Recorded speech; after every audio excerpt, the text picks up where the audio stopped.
Hey guys, weekly growth to 50 video sponsored by MarketSmith, discounted trial available in the comments below. This one's going to be a little bit different. We're going to start off with the NASDAQ comp on the monthly chart and looking at the monthly 10 EMA. A couple of points that I want to be making there. That's then going to feed into two areas of the market, being China related stocks and also precious metal miners that are displaying a lot of relative strength, as are individual stocks, many potentially coming from phase 4 declines into phase 1 accumulation bases, now looking like they want to break out into phase 2 uptrend. So we'll be talking about that. But let's just start here with the NASDAQ comp and cast your eye back to the early noughties and also 08, 09 as well, which were long bear markets in duration. Now the point that I want to stress here, you can go back and look from the NASDAQ comp from the 1970s for what I'm about to explain. When you have 3 monthly down closes in a row below the monthly 10 EMA, the first time you have a close back above the monthly 10 EMA, which is this green line here, 7 out of 8 occasions it has led to a significant rally. The only time that it didn't, that was a very short-lived pullback, which quickly reversed. You can go back and you can look at that for yourself. So what I would just be saying here with this current market environment, that we had 3 monthly down closes in a row during the context of this bear market,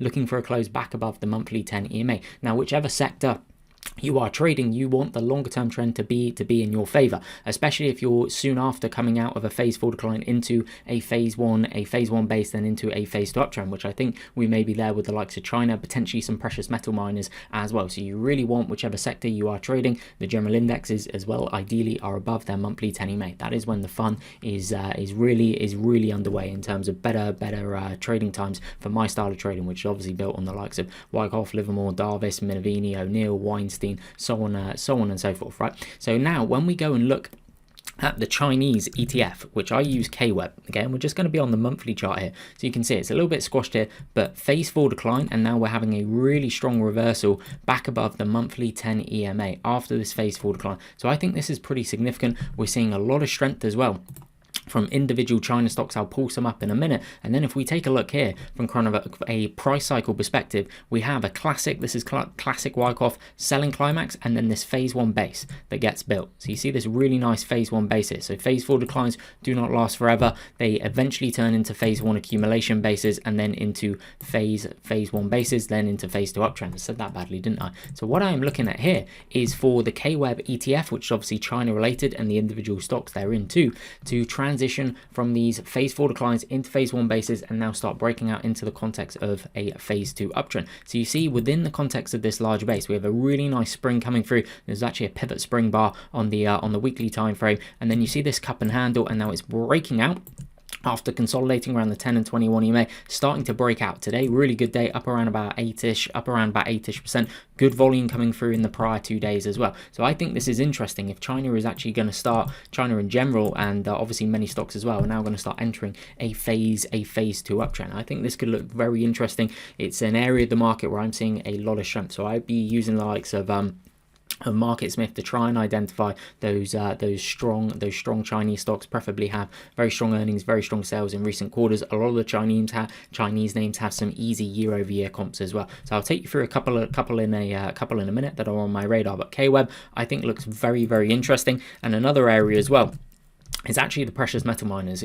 This one here, this is GFI, is Goldfields. This one is well and truly on my radar. You can see having a fairly good day today. I just wanted a couple more tight days there on the 1021 EMA, but really good volume coming in. But if we go and look at the mining gold, silver and gems, the gold, silver and gems industry group here, what chart pattern do you see? Well, we can clearly see a phase 4 decline, but then look how this is then morphing now into a potential cup and handle type pattern. So here being the cup, the bottom of the cup, and you get kind of a bit of a double bottom pattern coming through in here as well. See that kind of W double bottom pattern, and then starting to break out back above the 200 SMA, which is this black line here. Decent volume coming through, which had been declining and drying up. Take a look, if I just now clear that, take a look at this RS line that's been turning up as well. This is really good to see. And then on an individual stock basis as well, you have some stocks that are looking very strong, a GFI being one of them, and AUY being one as well. So I would be on the lookout.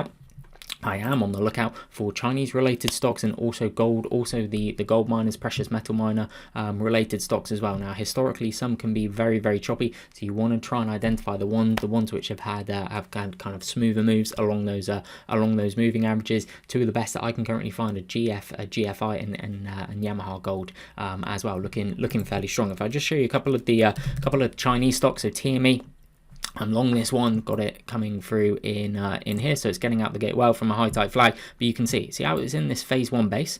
Phase 1 accumulation base like this, starts breaking out on really good volume coming through, more volume coming through here, some decent volume coming through on the breakout. We'll see if that kind of picks up. But here, phase 1 now transitioning into a Z, which is supposed to be a phase 2, having gone through this phase 4 decline. What a lot of these Chinese stocks also have as well, if I just load this onto the weekly chart, they have easy year-over-year comps because of what's been going on in China, especially because of lockdown, so on and so forth. Actually, now they're reopening. It means that the comps on a year-over-year basis are easier. Not for all of them. Obviously, not for every single a Chinese company. That's kind of a generalization there. But the market often views things: are things getting better, or are things getting worse? Easy year-over-year comps can certainly help with the things are getting better power. So you can see phase 4 decline coming through in here quite clearly. Then see this phase 1 base now potentially breaking out. Well, it has broken out of this phase 1 base, but this is then interesting. If you think about where KWEB is, so that's the main Chinese ETF that I use, if that is just breaking out of a phase 1 base and is going to do this in the next 4 or 5 weeks, you'd imagine there could be some wind in the sails of many of these Chinese stocks. So I'd be looking for Chinese related stocks. I'd be looking for precious metal miner related stocks as well. I think these areas look very interesting. So that's it, guys. I'll wrap the video up there. I'll cover some more stocks which I think are fairly interesting in the IBD 50 weekend video, and some of these future growth to 50 ones as well. So thank you very much for watching. I'll see you in the next one.